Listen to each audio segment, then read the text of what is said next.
नेहा अपने मायके से कुछ दिन बिताकर ससुराल आती है। आ गई महारानी, आराम फरमा के। अरे तेरी माँ ने कुछ दिया भी है या यूं ही खाली हाथ भेज दिया?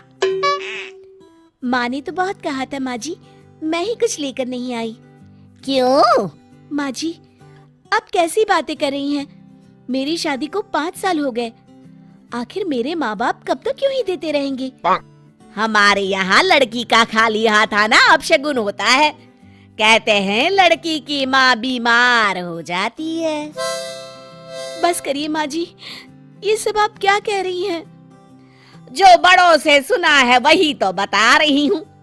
चुपचाप अपनी माँ से 5,000 रुपए मंगवा ले, वरना ऐसे अपशगुन का बुरा परिणाम भुगतना पड़ेगा। नेहा अपनी माँ से अपनी सास के बैंक अकाउंट में 5,000 डलवा देती है। अरे सुन, कल दिवाली है, अपनी माँ से मिठाई के लिए 1,000 रुपया मंगवा ले।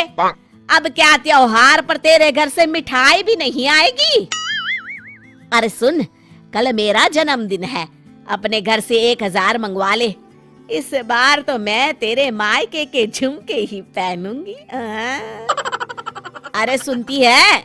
अरे सुन, कल होली है, अपने भाई से कह के हम सब लोगों के कपड़े खरीदने के लिए पैसे भिजवा दे। कुछ दिनों बाद, अरे सुन, कल करवा चौथ है। करवा चौथ पर तो सास बहू दोनों की साड़ी बहू के मायके से ही आती है, ध्यान है ना?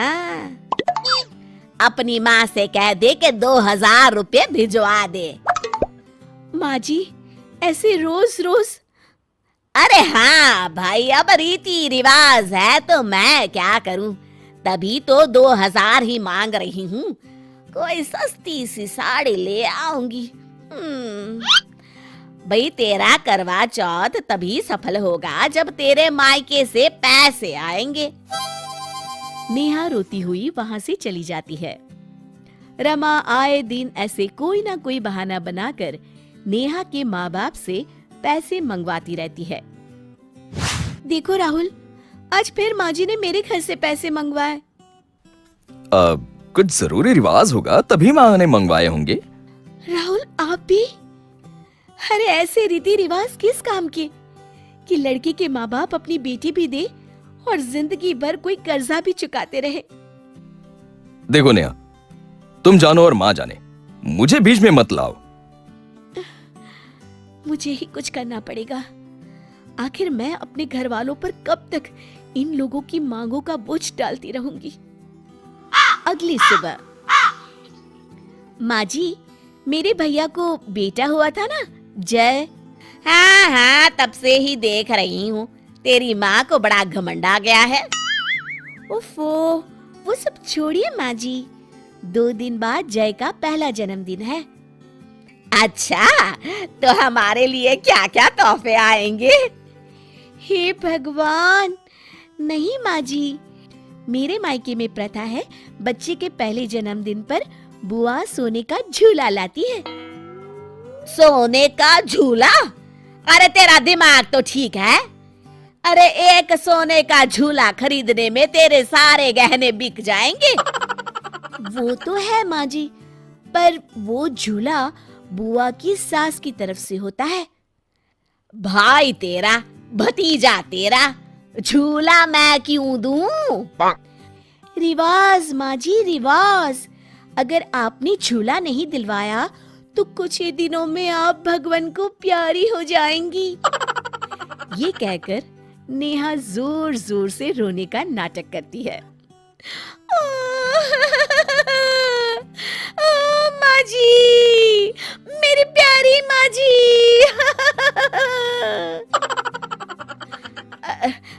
क्या पागल हो गई है? मुझे भरी जवानी में मरवाना चाहती है? नहीं माँ जी, तभी तो कह रही हूँ, आप एक सोने का झूला दे ही दीजिए, जान बची तो लाखों पाए। यहाँ तो जान बचाने के लिए लाखों गंवाने पड़ रहे हैं। सोच लीजिए माँ जी, आपका मन न हो तो रहने दीजिए, मैं दिल पर पत्थर रख के सोच लूंगी, मेरी कोई सास थी ही नहीं।